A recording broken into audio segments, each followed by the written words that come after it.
One of the most anticipated video games of 2026 is unquestionably 007 First Light, a long-gestating new James Bond game from Hitman's IO Interactive.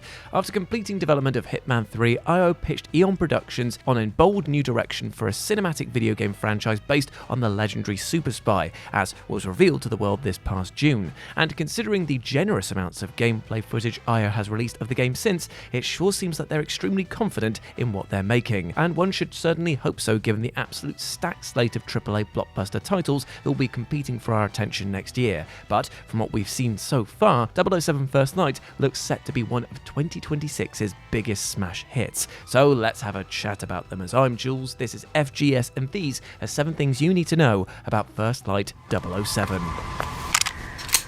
Well, what are we waiting for? Number 7. A long time coming. Now, it's quite the understatement to say that 007 First Light is long overdue. The last major James Bond video game was 007 Legends all the way back in 2012, which was so poorly received by critics and fans alike that it led to publisher Activision having its license to produce James Bond games revoked. Despite the enduring popularity of the IP, game adaptations were consequently put on an indefinite hiatus, and it wasn't until 2020 that IO Interactive announced that they were developing a 007 project. The game entered full production once Hitman 3 was released in early 2021, meaning that it's taken a full 5 years to come to fruition. Admittedly, a pretty typical cook time for AAA games these days. All in all though, close to 15 years between Bond games is a whole lot of money left on the table, and with Amazon recently acquiring the Bond IP, they'll presumably want to ensure that we won't wait that long between games ever again. Number 6. An original Bond story. 007 First Light is rather unique as Bond games go, given that it isn't based on any pre-existing live-action iteration of James Bond, nor is it adapted from any existing story.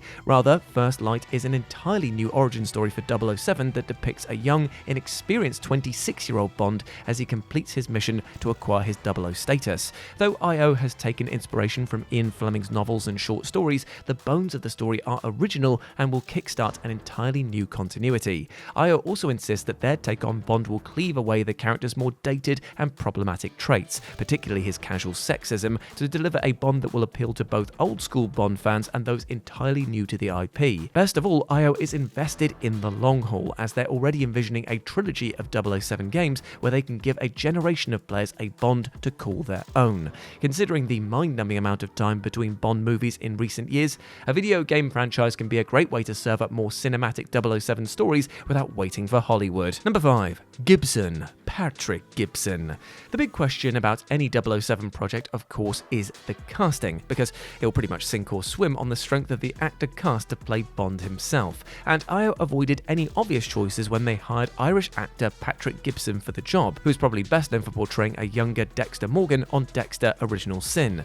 Gibson will lend both his voice and likeness to the role, in addition to performing mocap, making him the 7th official endorsed actor to play 007 in a visual medium, while being the 2nd Irish actor to do so after Pierce Brosnan.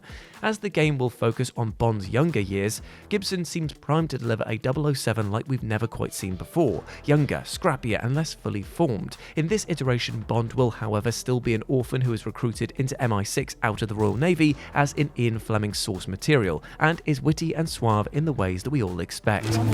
What? Ken Banks, penetration tester. I need to have a stern word with your manager. Good to have you on the team. Bond fans are famously protective of the character, and so Gibson certainly carries a ton of responsibility with this portrayal. But from what we've seen so far, he looks like a killer casting choice for this distinctly modern take on 007.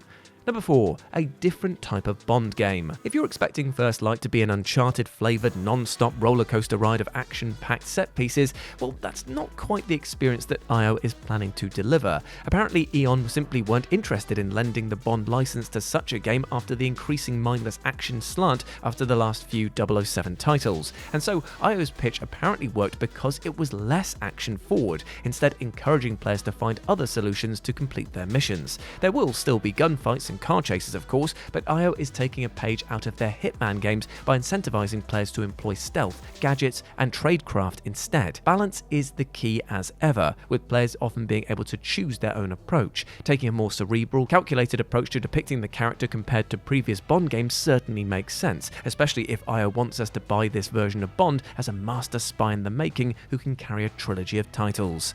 Number 3. characters new and old.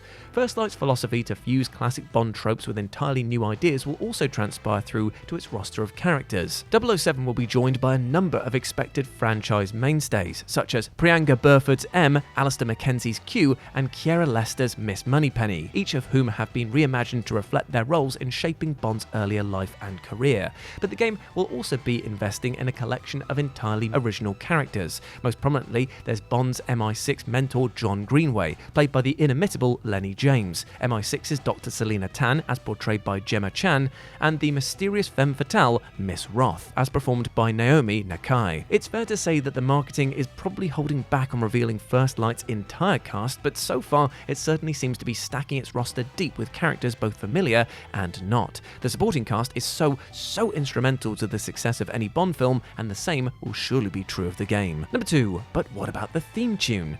And of course, what would any Bond blockbuster be without a theme tune performed by a beloved musician? Though IO hasn't yet confirmed who will be performing First Light's title track, internet sleuths have most likely figured it out. Back in October, Lana Del Rey fans discovered that the singer-songwriter had registered a new song with the American Society of Composers, Authors and Publishers called, you guessed it, First Light. While of course it's entirely possible that this is a mere coincidence and Del Rey's song has nothing to do with 007, it's important to remember that this isn't the first time she's been linked to James Bond. In May 2024, Del Rey confirmed that her 2015 song 24 was actually, as many suspected at the time, written for the Daniel Craig Bond film Spectre, but was ultimately rejected in favour of Sam Smith's Oscar-winning Writings on the Wall. And so it's incredibly easy to believe that this song title is no mere coincidence, and that Del Rey has finally gotten her chance to make an official Bond theme, which is a terrific choice to be sure. And number 1, the release date. And last but not least, there's the matter of when players will be finally able to get their mitts on the damn thing for themselves. After almost 15 years of waiting for another Bond game, it just can't come soon enough. Thankfully, we don't have much longer to wait at all, as 007 First Light will release for PC, PS5, Xbox Series X and S, and Nintendo Switch 2 on March the 27th, 2026.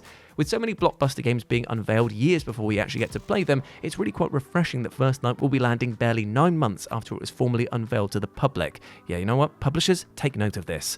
This release date should ensure that First Light brings next year's Q1 to a close with one hell of a blockbuster bang. And with little in the way of direct competition, it's positioned well to succeed if IO delivers the expected quality. And there we go, my friends. Those were 7 things you need to know about First Light 007. Hope you enjoyed that, and let me know what you thought about it down in the comment section below. And if you want to chat to me further, you can do so by going over to Instagram and Blue Sky, where I'm at RetroJ, but the O is a 0. Hope to see you over there, my friends. Hope that you're doing well. Hope you're treating yourself with that love and respect that you entirely deserve each and every day.